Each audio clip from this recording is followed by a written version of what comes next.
Let's try that again. All right. What we got today? So, breaking news alert. James Harden has not shown up for practice.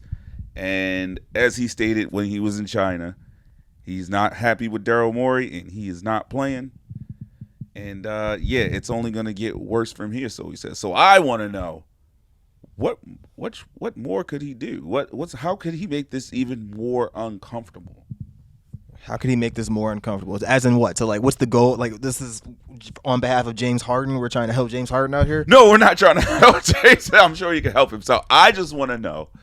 Like, how do you want it more uncomfortable? What's his punishment? Like, what punishment can he deliver? I mean, nothing. That's what I'm saying. But he's saying he can make it even more uncomfortable. So I want to know how more uncomfortable can Wait, he did James say he could make the situation more uncomfortable for the Sixers? That's what you're talking about? Yeah. Okay, so how could he make it more uncomfortable? Right. Especially now that he's not there. I mean, he could definitely make it more uncomfortable. That's what do you mean? It's honestly better for them that he doesn't show up. I know. Like, he could make it way more uncomfortable. He just showed up and just didn't do nothing that he's supposed to do. That's what I'm trying to figure out. Like, what if he just showed up and just scored? Like, we've seen what it looks like when he doesn't really play. Like, I mean, I'm not gonna say I was in his head. Like, I just knew he wasn't playing that day. But like, we've seen James Harden. Unfortunately, he has had more than 12-point games in, or 1 3-point attempt games in, or whatever, or 2 dribbles after halftime and nothing else. Like, I've seen it before. Those games. So like, he could come in and do that. I think he's really just trying to be serious and let everybody know as up front and as boldly as possible that, look, I'm not going to play for them anymore. If they're smart, they're going to get me out of here. Like, that's what they should be doing.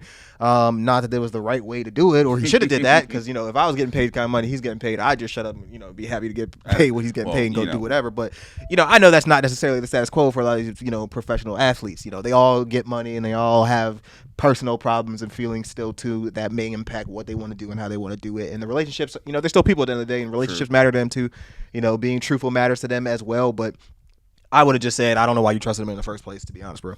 Like, and you knew what you were getting. I mean, I get that their relationship's a little different than mine. Obviously, he's known the GM there for a lot longer, than I don't know him at all. So, like, he obviously had a better sense of he could trust this person, and maybe he took him serious, maybe he didn't. I don't know, but it seemed like he definitely took him serious, and he. Well, that's where I was getting to next. So apparently, it is out there that Daryl Morey did lie to Harden and skated on his ass, like didn't pick up his phones all summer, just coasted on that dude. And if that happened, do you think it's still justified of what he's doing? Because he wasn't answered all summer. I mean, I understand it's just business. I understand negotiations and deals change. I want to say yes. But it is fucked up to just not say anything. I want to say yes from his perspective, yes.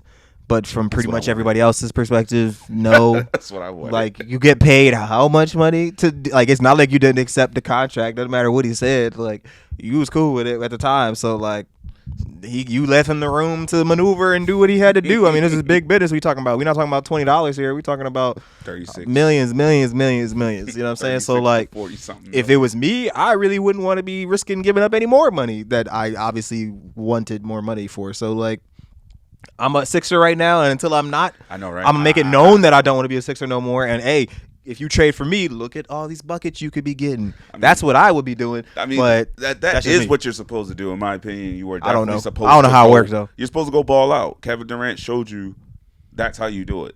You shut the fuck up, you ball the fuck out, and you'll get what you want. You put them in a decent position. Like, Kevin Durant did it the wrong way. And he did it the right way. He put Brooklyn number 4 in the East before he bounced. It was like, come on, I can't give you better than that. Give me my trade. And I'm sure that's what they worked out in the offseason when he asked for a trade. Somewhat, yeah. So, do you think the Clippers, they feel pressured to make something happen? Or do you think that, like, I don't know. If you were the Clippers, would you be pressured to make something happen? I mean, what the Clippers' record and history has been over the last couple of years. I mean, would you be upset about it? I mean, they just put in new load management rules, so maybe you have, some incentive on your side to keep your players playing, maybe somewhat a little longer than But assuming that they just didn't choose to not play, because again, I don't know Paul George and the rest of them like that.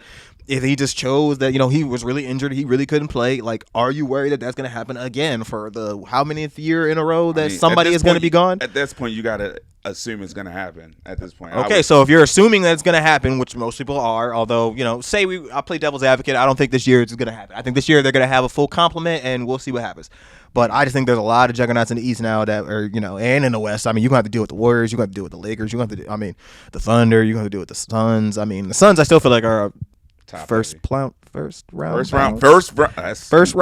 a hot topic. I'm gonna call it right now. First round bounce. First round bounce. First round bounce.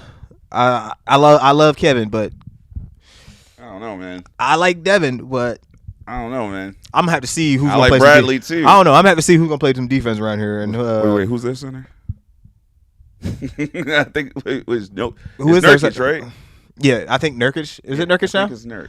I mean, Nurk's not a bad center, so I like Nurk at center, but I think that gives him more of an offensive threat for sure. I mean, although Ayton was definitely an offensive threat, but he was just wishy-washy based on, which I'm going to assume is based on his situation. We're going to see this year, though, if he turns that around, if he really wants to. Who the hell is on Portland other than him and I mean, no, we can't do that. There's a couple players on Portland that are going to be shooting that ball. So that's why I said. That's why I asked. Portland actually kind of has a squad. They got some dogs. They're going to make some noise. I think they're going to make some noise. I don't think they're going to win anything yet, but they're going to make some noise. I mean, I think it's going to be too hard for them to get through teams like the Thunder. Scoot Henderson.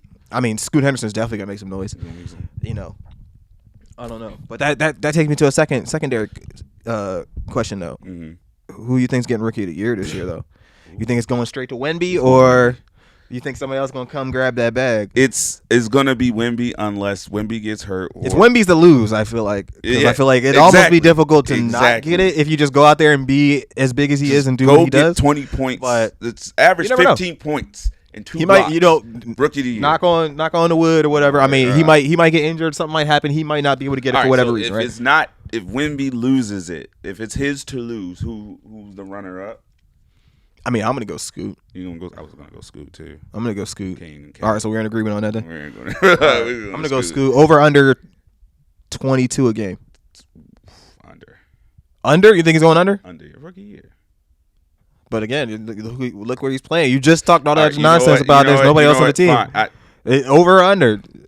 22? 22. That's not under. If you said 20 or 18, yes. 22, no.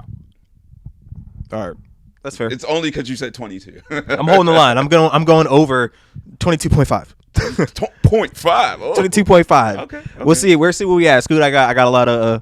Got faith. I'm talking to you. Ball Scoot. out, baby. Ball I got a lot of. It's up here. I know you got it. But we digress. Do you think this will ruin his career, James Harden's career? Do you think this? I mean, honestly, I feel like his career's already ruined. To be honest, I feel like he's just at this point just playing for the money.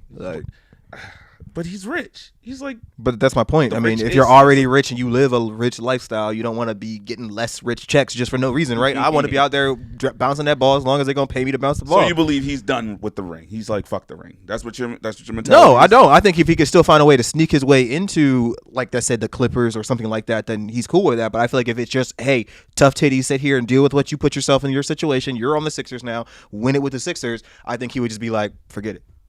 I think he would be like, all right, I'm gonna go out there and do what I do, but if we don't win, if whatever. It's all for the money, you go to like the Pacers or something. Well, they'll definitely pay him out because who the hell they have? What do you mean? I mean, he was just talking about going back to the Rockets. He obviously wasn't worried about winning. If that was what we were talking about, like he was just worried about getting a bag. I mean, the Rockets going to be winning at some point, but they got a lot going on right now. Yeah, the Rockets are trying to rebuild. They got a lot going on right now, and I don't want to even get into that whole scenario.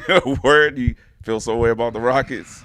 Not necessarily the Rockets themselves, but just that whole Houston situation. It's an interesting situation anyway. I don't know. I just feel like it's an interesting situation. We'll get to it one day, possibly. Please like and subscribe.